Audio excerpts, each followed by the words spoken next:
역대하 32장입니다. 유다 왕 히스기야와 함께 이스라엘 백성들이 하나님 앞에 성전과 절기를 회복하고 또 풍성한 감사와 복을 누리는 삶도 회복하게 됩니다. 그리고 이 모든 충성된 일을 한 후에 라고 오늘 본문이 시작을 하고 있는데, 하나님께 충성된 일을 한 후에 큰 축복의 소식이 들려지는 것이 아니라 오늘 본문을 보니까 아수르 왕 사네립이 쳐들어와서 진을 치고 점령하려고 하는 내용이 나오고 있습니다. 하나님 앞에 충성된 일을 했는데 원수가 와서 이스라엘을 짓기 위하여 와서 포위하는 일이 있다는 거죠. 시험과 고난이 있을 수 있다는 겁니다.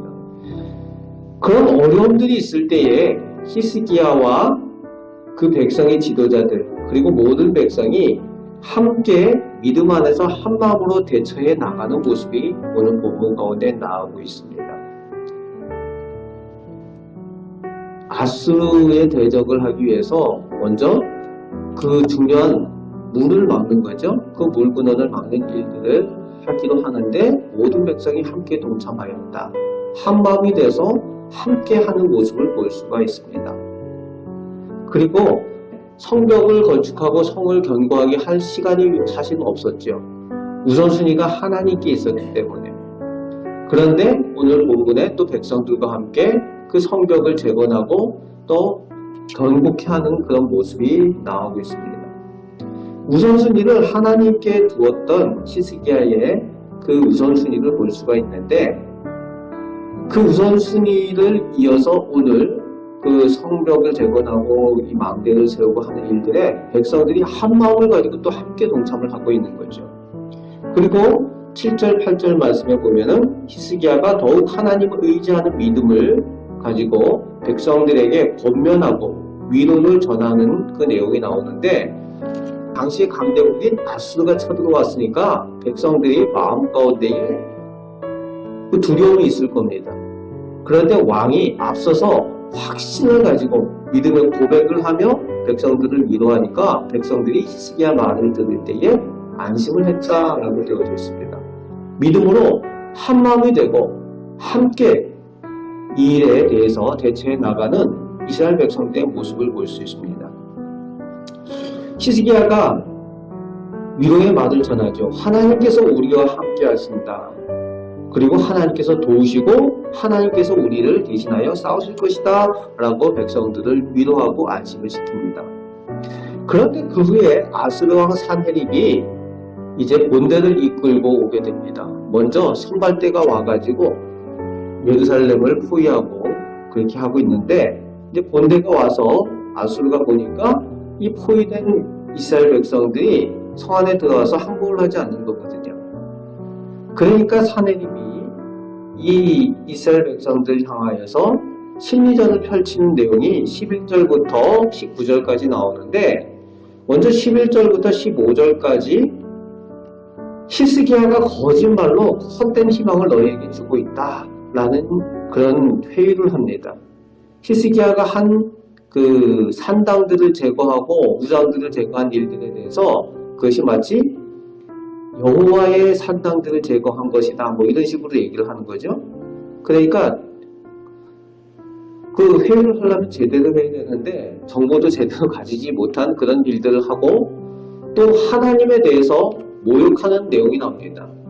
얼마나 아수르 왕이 교만하였는지 하나님에 대해서 모욕하는 내용을 서슴지 않고 하는 모습을 볼 수 있습니다.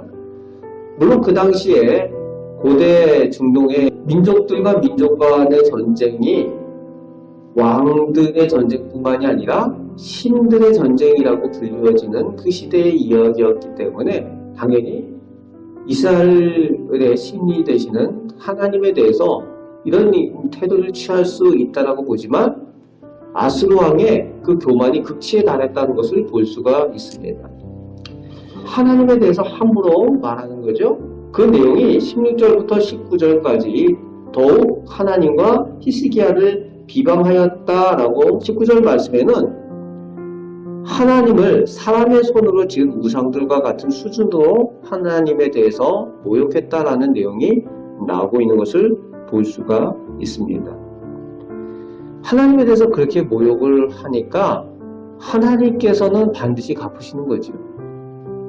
우리 시대에도 마찬가지입니다. 하나님께서는 하나님의 이름을 망령되이 일컫지 말라고 말씀하셨거든요. 하나님께서는 살아계시기 때문에 하나님의 이름을 망령되이 일컫고 하나님을 모욕하는 사람들을 하나님께서 반드시 갚으신다는 거예요. 그 당시나 오늘 이 시대나 하나님께서는 하나님에 대해서 그렇게 하나님께서 갚으심을 꼭 기억하시기 바랍니다. 하나님께서 그 모욕을 당하신 것을 그냥 두시지 않으십니다. 이에 대해 하나님께서 심판을 하십니다.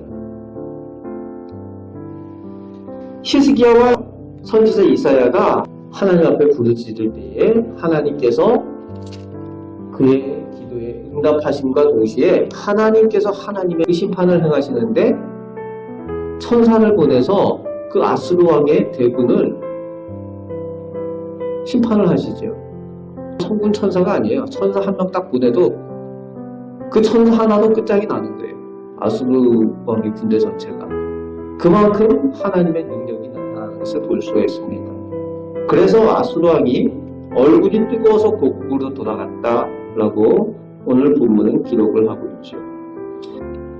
하나님께서 아수르 왕 사내립을 심판을 하시는데 그 전쟁터에서 죽게 하지 않고 그 천사를 보내서 그저 죽게 하지 않고 더 큰 심판을 하나님께서 하시는 거죠. 고국으로 돌아갔을 때에 자기가 믿는 신전에 들어가서 거기서 자기 몸에서 난 자들 누굽니까? 자식들에게 죽임을 당하는 거예요. 살해를 당하는 그런 심판을 당하게 하나님께서 갚으시는 것을 볼 수가 있습니다. 하나님에 대해서 그렇게 할 때에 또 하나님의 백성이 하나님 앞에 부르짖게 될 때에 그 전쟁은 더 이상 그냥 민족과 민족의 전쟁이 아니라 하나님의 전쟁이 되는 겁니다. 하나님께서 싸우신다는 거예요. 오늘 우리에게 있어서도 이 약하고 어두운 세상 가운데 하나님을 의지하고 하나님 앞에 기도할 때에 이 전쟁이 하나님의 전쟁이 되는 줄 믿으시길 바랍니다. 하나님께서 도우시고 앞서가시고 우리 대신하여 싸워주시는 그 능력을 체험하게 될 줄로 믿습니다. 그래서 22절 23절에 보면 하나님께서 지키시고 보호하심에 대해서 또 그때부터 히스기야와 유다 나라가 더욱 존귀하게 되어지고 여러 나라가 와서 예물을 바치고 조공을 바치는 일들이 나오고 있습니다. 그런데 이제 24절부터 그 후반에 마음 아픈 얘기가 나오죠. 히스기야가 교만하였다라는 내용이 나와요. 24절부터 26절까지 교만하여서 하나님 앞에 그 이적을 체험하고도 하나님 앞에 은혜를 갚지 않았다. 이 내용이 무슨 내용인지 이 뒤에 부분에 그 바벨론과 그 방백들에 대한 내용을 통해서 알려주고 있습니다. 31절 말씀에.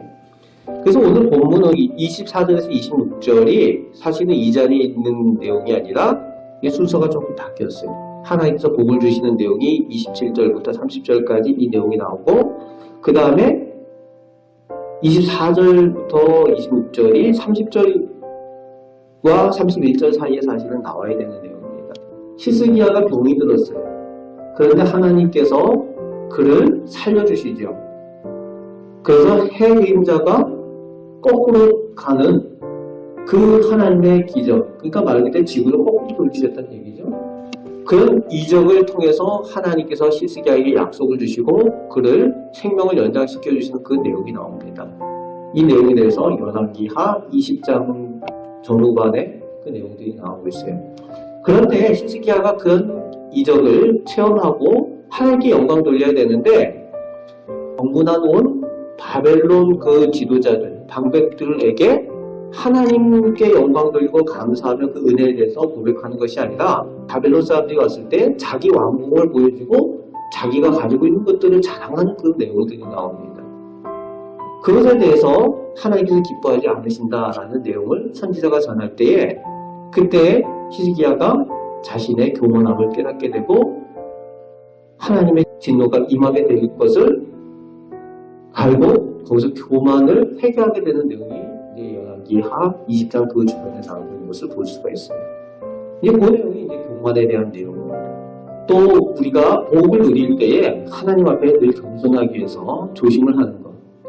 시험이 있을 때에 그 가운데 또 하나님 앞에 겸손하고 또 돌이켜야 될 때 확실히 돌이켜야 되는 줄 믿습니다. 히스기야는 이런 교만함이 있었지만 경고가 주어졌을 때에 확실히 돌이켰다라고 오늘 본문도 기록을 하고 있죠. 뉘우쳤다, 회개하였다라고 오늘 본문에 기록하고 있습니다. 그럴 때에 하나님께서 경고하셨던 그 재앙을 내리지 아니하시고 생전에는 하나님께서 은혜만 베푸신 내용이 나오고 있습니다. 그리고 이제 32절, 33절에 히스기야의 마지막 죽게 되는데 그에 대해서 하나님의 평가가 나오고 있어요. 33절에 보면은 그의 조상들과 함께 누움에 다윗의 묘실 중에 높은 곳에 장사하였다. 그리고 그의 죽음에 대해서 그에게 경의를 표하였다. 다윗의 그 묘실에 왕제의 시신들이 있게 될 때 그 가운데도 그 시신을 높은 곳에 장사한 만큼 그만큼 히스기야가 하나님의 사랑을 받은 왕이었다라는 것을 오늘 기록을 하고 있는 겁니다. 다른 왕들에 대해서 보통 한 장으로 끝났는데 오늘 역대하에서는 이 히스기야에 대해서 세 장에 걸쳐서 히스기야 왕에 대해서 다루고 있는 것을 보아서도 히스기야가 얼마나 하나님 앞에 온전하였고 사랑을 받은 왕인 줄 알게 됩니다. 오늘 본문을 통해서 우리가 은혜를 입어야 되는 것은 히스기야는 늘 우선순위가 하나님에 대해 있었다는 거죠. 모든 것에 대해서. 그럴 때 하나님께서 반드시 지키시고 도우시고 복주심을 허락하여 주신다는 겁니다.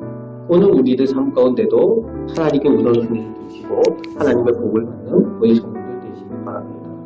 그래서 하나님 앞에 인정받고 이 악한 세상 가운데 승리케 하시는 은혜를 누리는 우리 성도들 다 되시기를 주님의 말씀으로 축복합니다. 아멘. 기도하겠습니다. 오늘 저희를 사랑하여 주시고 은혜 베푸심을 감사드립니다. 히스기야가 하나님께 인정을 받고 복을 받은 것처럼 저희도 하나님 앞에 늘 하나님이 우선순위가 되고 하나님의 말씀을 의지함으로 인해서 하나님께서 또 저희와 함께 계시고 이 악한 세상 가운데 하나님께서 친히 싸우시고 승리케 하여 주시는 그런 은혜를 누리는 저희들 다 되게 하여 주옵소서. 오늘도 저희와 동행하여 주심을 믿습니다.